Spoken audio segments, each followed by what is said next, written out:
Yeah. All right, guys. Definitely the bug this time, that's for sure.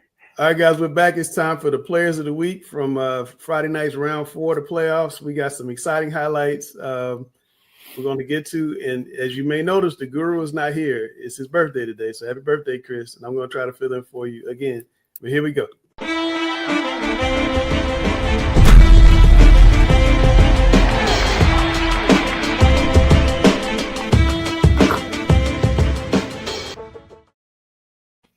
Okay, guys, our first two guys, Charles Puckett, Ryan Peterson, and Huff Sam. I'm sorry, I got to do this to you. No, it's fine. He earns it, man. He's good. He's a good player. Yeah, those two Huff players had 6 sacks of West Charlotte quarterback Jamore Nichols in the big 24-0 win on Friday. I do not have any highlights of Charles Puckett, but Gary, I do have Ryan Peterson. What do you see? Well, as big as he is, it's amazing that he's. Oh my God! Hold on.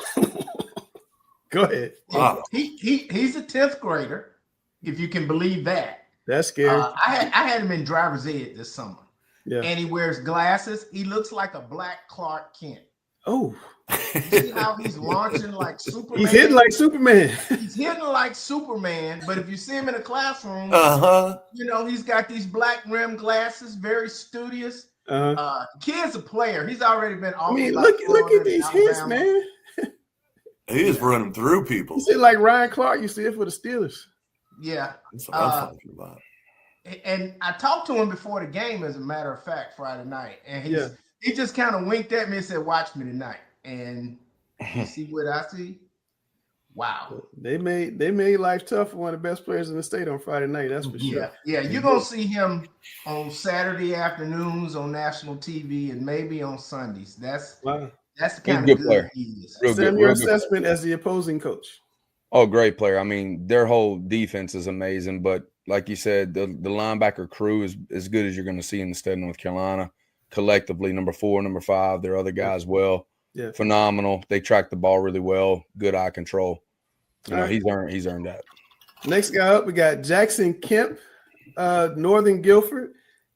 This is for you, Sam. Jackson had in the big win over Ashbrook, he had 134 yards passing, 44 yards rushing, and 3 touchdowns total. This is the most impressive guy we're highlighting, in my opinion. Like, no one saw this many points being put up on Ashbrook, who's dominated their division, dominated throughout the whole year. I mean, they made Crest look bad, you know.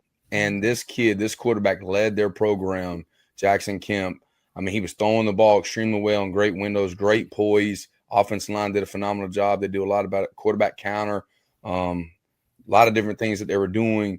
He was heavily involved in the game plan and literally led their team to victory. 39-14 over Ashbrook is phenomenal. And like I said, he did everything he had to do. 5 for 7 is all he had to do there. But when he ran the ball, it was perfect. So he controlled the offense, and that's what they needed.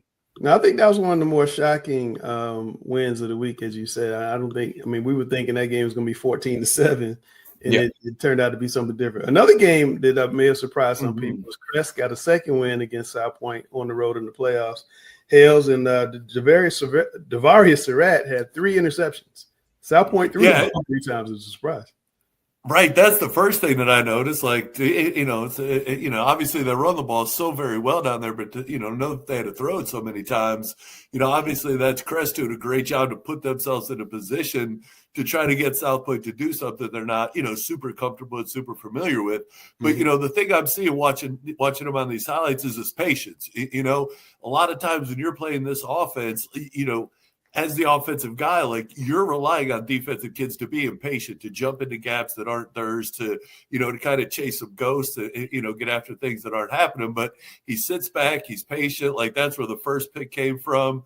The play action stuff didn't get to him. But then even running the alley to make the tackles, like, he wasn't, chasing the fullback or chasing run action the wrong way. He just kind of sits back. Like, here he reads the quarterback and gets the pick. And I mean, that's such a great job. And that's such a skill that you just, and Sam, it's hard to teach defensive kids, of all things, to be patient, like to sit back and let things happen, because they're just so aggressive by nature. But, that's what a great night. Is that the kid going to NC State, or is that? I think it is. I'm not sure, but I think that kid can play, though. Did you see his eye control? You see the flow coverage? A little bit of flow coverage right there. For flow. Yeah, for flow, man. Did he get that coach sending his all-observer nominations? My favorite thing about him was when he was the backside safety, he ran the alley to the other side and made the tackle in the alley, from the opposite safety. That's unreal. Yeah. Next up is Jarvis Littlejohn, Gary, in a 55-20 win over Lincolnton. Jarvis had 25 carries, 171 yards, and 4 touchdowns. He's just a sophomore. Now, I don't think this is Friday night's highlight. No, probably not. No, I think Eastern likes to run in between the tackles. He's an in between the tackles guy. Get me 4 yards and then run the daylight. Yeah, they got a big game tackling him one-on-one. Yeah. Well, I think too, and we see you said this was the 10th grader.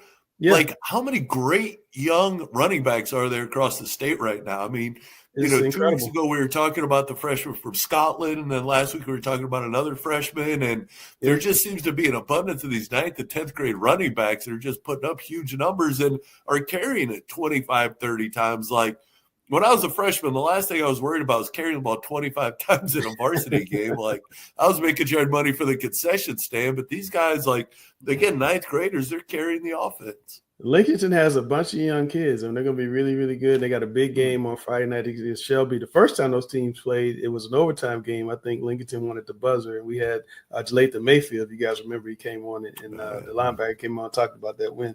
Okay, Wilson Hunt, Sam, Judah Harris, 18 tackles. I know you like defenders. 8 solos, 6 tackles for a loss against Croatan on Friday. Yeah, this guy did a great job, and he was doing a lot of times by taking on a blocker. That's what I'm watching him. Like, there was a guy, he had I think this play right here, I think he's going to slip a block, and then he's going to make the tackle. That's pretty good. A lot of times if linemen are touching linebackers, it's big plays. See, like right here, he slipped this and still makes the tackle for a 5-yard gain instead of a 15-yard gain. So it looks like he did a great job of understanding what he was asked to do. D-line is doing a good job, but a lot of times when a linebacker is getting touched by an offensive lineman, that's a good job for the offense. And this guy was still making tackles while taking on blockers. So that's what I'm most impressed with. Yeah. He's got some Michael Parsons in him. He's playing all over the field, right? Yeah, when he goes from off-ball backer to the line of scrimmage with the ease in which he's doing it, he's an awesome defender right there. Pretty impressive. All right, we got more guys to come. We're going to be right back after the break. Turn the guys loose on this. Hey, this is Chris Hughes, host of the Observer's Talking Preps. Proud to say that our show is growing and growing and growing, and we've got a brand new schedule.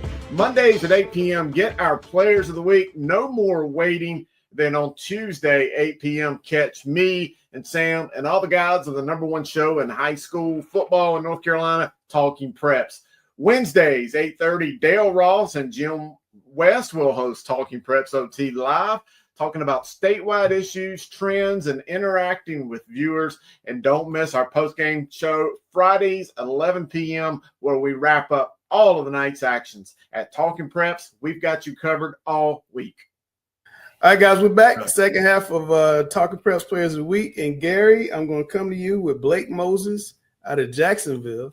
In a 34-7 win over Union Pines, this senior had 10 tackles, 7 solos, 4 tackles for a loss, and a sack. Oof. Yeah, I like that technique. He takes on the blocker, runs through the blocker, and through the quarterback. That would be a personal foul in the NFL because they don't want to hit the quarterback that way. If you have a cowboy collar, you're allowed 1 a game. That's what I heard. Right. It's in the budget. Yeah, you guys like who's the kid from Independence that wore the cowboy collar you guys like so much? I don't like anybody from Independence. Oh, well, I know you know. That's Dallas. That's Dallas. Dallas Brandon. He gets a pass. He wears that cap. Only because of the cowboy collar. Guys on the show. And his GPA. If you got well over a 4.0 GPA, you get. He's got all that. Hills, we got Nicholas Biacardi. I hope I'm saying your name right, Nicholas, out of Middle Creek.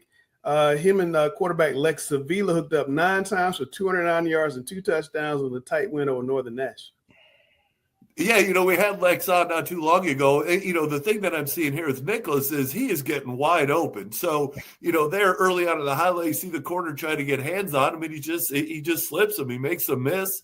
And once that happens, it looks like they're trying to play a lot of man-to-man, which, man, seeing, what Sevilla did a couple weeks ago, what Nicholas is doing, I don't know if I'd be playing a lot of man against these guys. I want to keep them in front of me. But, number one, he gets himself just so wide open. But then he's a finisher, too.